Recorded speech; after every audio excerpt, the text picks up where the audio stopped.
Are you ready for a very controversial discussion?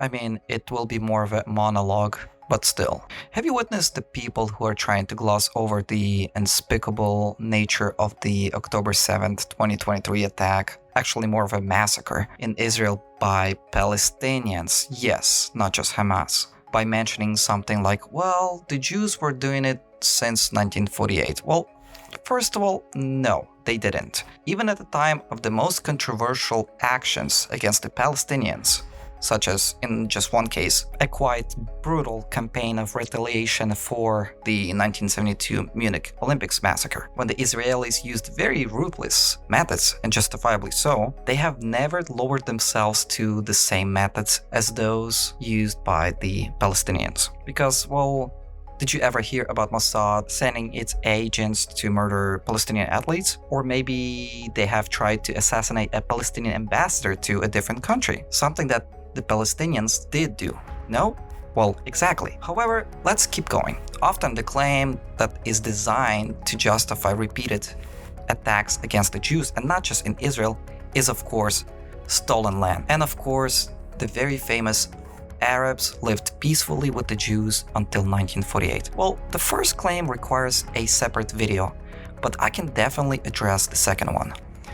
No, the notion of peace between Palestinian Arabs and the Jews before 1948 is a complete myth. Just from the beginning of the 20th century to 1947 alone, there were at least 10 major massacres of Jews in the British-controlled Palestine. Here's just one example. In the 1929 Hebron massacre, in just one day, out of 550 Jews that lived in this city of 20,000 residents, 67 were murdered. The massacre included widespread sexual violence and even some castrations. And the only reason most of these Jews survived this event is because of 28 honorable Arab neighbors who sheltered about 300 Jews. 67 out of 550 killed.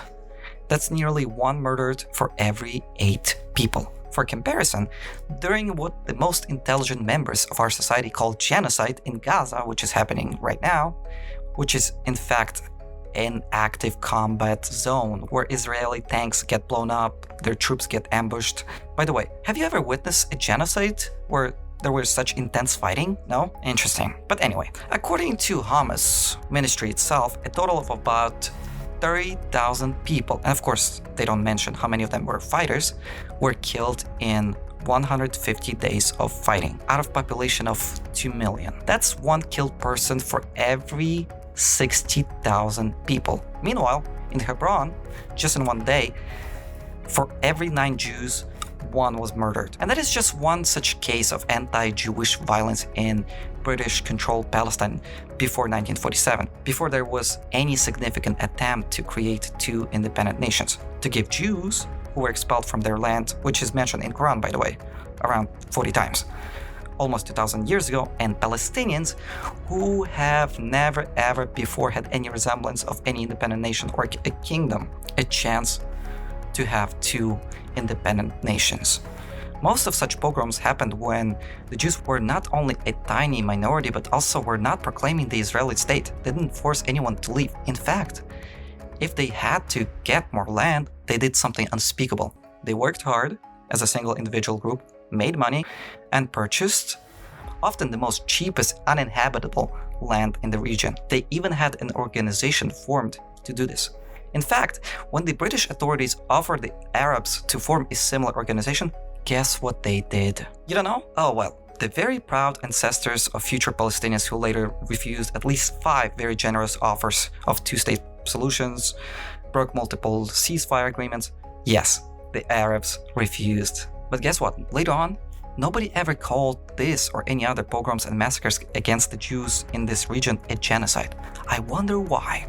It kind of reminds me of how when the Republic of Ichkeria, which is Chechnya, lost 10 to 15% of their population during the Russian invasion, there was very little outcry from other Muslim nations in regards to this tragedy that their Muslim brothers were suffering from actual white men. Perhaps no such reaction has followed because that conflict had absolutely nothing to do with Israel. But maybe I'm just wrong. I'm a Jew, The head of Hezbollah has said that he hopes that we will gather in Israel so he doesn't have to hunt us down globally. For it or against it? For it. Thank you.